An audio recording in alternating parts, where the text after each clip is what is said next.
አጤጣሽኝ አሉ መድኃኒት በጠላ አጤጣሽኝ አሉ መድኃኒት በጠላ አንቺን አስወድዶ ሌላ የሚያስጠላ አንቺን አስወድዶ ሌላ የሚያስጠላ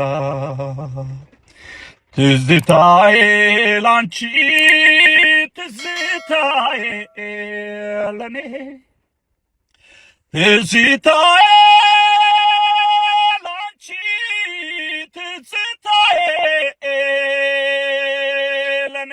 አርቲስት ሰለሞን ተካልኝ በ1970ዎቹ ልጅነታችንና ወጣትነታችንን በሙዚቃ ካደመቁና ካዝናኑ አንጋፋና ታዋቂ ሙዚቀኞች መካከል አንዱ እንደሆነ ይጠቀሳል። በጊዜውም አንቺም 00 ምድጃሽም 0 አክምባሎ 0 በሚል ታዋቂ ዘፈኑ ይታወቃል። ይህ ዘፈኑም ከብዙዎች አንደበትና አፍ የማይጠፋ ነበረ። በኋላም ሰለሞን ኢህአዴግ ስልጣን ሲቆጣጠር ወደ አሜሪካ ተሰዷል። ኑሮውንም በዛ ካደረገ በኋላ ከድምፃዊነት ይልቅ አሜሪካ በነበረበት ወቅት ወደ ፖለቲካው በማመዘን የተለያዩ አቋሞችን በመያዝ ድምፁም በተለያዩ ሚዲያዎች ሲያሰማ ቆይተዋል። ጊዜ አጣን እፎ የምልበት ሕይወቴ ጊዜ አጣ ነይ ነይ ጎፈሬ ነይ ነይ ክብክባ የብረት አልጋን ያረገ እርጋል የሰው ሆንሽና ምን ይደረጋል የሰው ነሽና ምን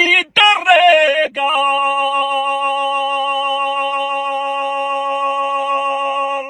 አርቲስቱም ባለትዳርና የልጆች አባት ሲሆን ከቤተሰቡም ጋር ጥሩ የሚባል ግንኙነት እንዳለው በቅርበት የሚያውቁት ሰዎች ይናገራሉ። በቅርቡም ይኖርበት ከነበረው አትላንታ ከተማ ወደ ፍሎሪዳ በመሄድ እየተዝናናና ለተመልካቾቹም ሕይወት አጭር ናት ተዝናኑ የሚል መልእክቱን አስተላልፎ ነበር። አንዳንዴ ከፖለቲካውም ከማህበራዊ ሕይወቱም ከጭቅጭቁም ከንዝንዙም ከሰላማዊ ሕይወቱም ወጣ ብሎ ለተወሰኑ ቀናቶች ራስን ማዝናናት መንፈስን ያድሳል ብዬ አምናለሁ። አሁን የሚገኘው ከምኖርበት ከአትላንታ ከተማ 10 ሰዓት የመኪና ርቀት ላይ የሚገኘው ፍሎሪዳ ቢች ነው። ውጡ፣ ተዝናኑ። ብቻ ዓለም እንደሆነ በማናውቀው ሰዓት ቅጽበት ምን እንደሚፈጠር አናቅምና ነገን ትተን ዛሬ እንዝናና፣ ሕይወታችንን እናድስ። አርቲስት ሰለሞን ተካልኝ መሀሪ።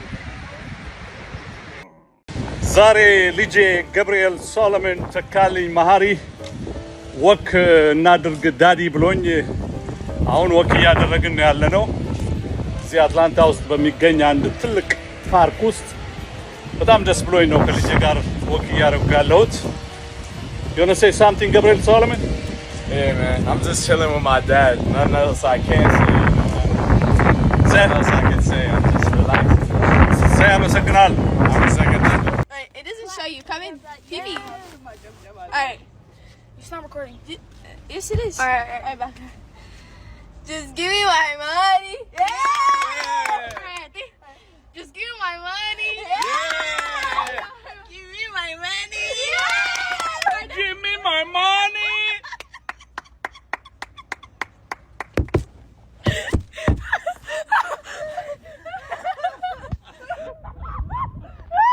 ሰላም ሰላም፣ እንዴት ሰንብታችሁ? የትዝታው ንጉስ የአርቲስት መሐሙድ አህመድ የቀድሞ ባለቤት ወይዘሮ እጅጋየሁ በየነና የእግረኛው ሚዲያ ዋና አዘጋጅ ጋዜጠኛ ተክለ ሃይማኖት አዳነ በቅርቡ ያደረጉትን ቃለ ምልልስ በተመለከተ የኔን ፖይንት ኦፍ ቪው በቃለ ምልልሱ ዙሪያ የኔን እይታ ከትንሽ የስንኝ ቋጠሮ ጋር ላጋራችሁ ወደድኩ።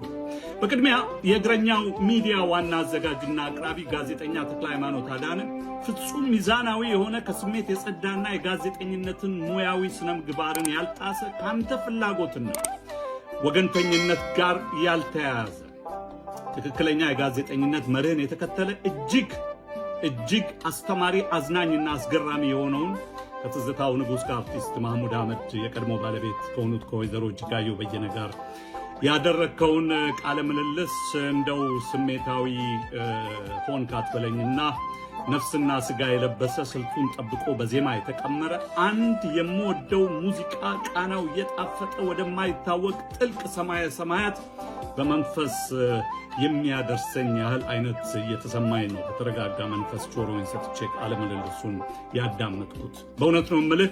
እግረኛው ሚዲያ የጋዜጠኝነት ሙያዊ ብቃትህን ያሳየህበት ቃለ ምልልስ ነውና አክብሮቴን ልገልጽልህ እወዳለሁ። ወይዘሮ እጅጋየሁ በየነም ለሚጠየቁት ጥያቄ የሚሰጡት መልስ ጥንካሬ፣ ምጥቀትና ቁጥብነት፣ በተለይም የቃላት ምጣኔ፣ እውነትነት፣ የሐረጎች አሰካክ፣ ግላዊ ስብዕና፣ ጥልቀትና ምጥቀት፣ የቃላት አጣጣላቸው፣ እርጋታቸው፣ የድምፃቸው ለዛ በቴሌቪዥን መስኮት ብቻ ሳይሆን በሁላችን ልብ ውስጥ ሙሉ ሆነው ለመገኘት ያስቻላቸው ቃለ ምልልስ ነው። ሁላችሁም ልታውቁት የሚገባ አንድ እውነት ልንገራችሁ፣ እንደ ኮሶ እየመረራችሁም ቢሆን ዋጡት። የትዝታው ንጉስ የአርቲስት ማህሙድ አህመድ የቀድሞ ባለቤት ወይዘሮ እጅጋየሁ በየነ ለሃይማኖቱ ቀናይ፣ ለእምነቱ ክብር አንገቱን ለሰይፍ ከመስጠት ወደ ኋላ ከማይለው፣ እግዚአብሔር ካከበረው፣ ፈረሃ እግዚአብሔር ካለው፣ ለእግዚአብሔር ቅርብ ከሆነው ከቅድስት ሀገረ ትግራይ ለኢትዮጵያውያንና ለኢትዮጵያ የተሰጡ በረከት ናቸው ወይዘሮ እጅጋየሁ በየነ። ለቀድሞ ባለቤታቸውም ለአርቲስት ማህሙድ አህመድ ከእግዚአብሔር የተሰጡ የሕይወት አጋሩ የጸጋ በረከት ናቸው። ወይዘሮ እጅጋየሁ በየነ እርሶም እንዳሉት በቃለ ምልልሱ የዘንድሮ ቀራንዮ በኢየሩሳሌም ጉዞ በእግዚአብሔር ፍቃድ ይሆናል። ፈተና ደካማና ተሸናፊዎችን ይሰብራቸዋል። እርሶ ግን ወይዘሮ እጅጋየሁ በየነ ባለፉት ዓመታት ከገጠመዎት ፈተናዎች ትምህርት ወስደው እንደ ብረት ጠንክረው በጥቃቅን ወሬዎች፣ አሉባልታዎች ሳይሸነፉ በእንቅፋት በጋሬጣ ተጠልፎ ሳይወድቁ እንደ ወርቅ ነጥረው የወጡ እናታችን ኖትና ቀሪ ዕድሜውን ከጤና ጋር እግዚአብሔር ከነመላ ቤተሰቦ ይባርኩ። እውነት ያሸንፋል። አርቲስት ሰለሞን ተካልኝ መሐሪ ነኝ። በሚያሳዝንም ሁኔታ በዓልን ማለትም ትንሣኤን ከቤተሰቦቹ ጋር ተሰብስቦ ደስ በሚል ድባብ እያከበረ በነበረበት ወቅት ድንገተኛ ሕመም የተሰማው ሰለሞን ወደ ሆስፒታል ቢሄድም ሕይወቱን ግን ማትረፍ አልተቻለም። ለመላው አድናቂዎቹና ቤተሰቦቹ እንዲሁም የኢትዮጵያ ሕዝብ በዳጉ አዲስ ስም መጽናናትን እንመኛለን። ዳጉ አዲስ ታማኝ የመዝናኛና የመረጃ ምንጭ። ዳጉ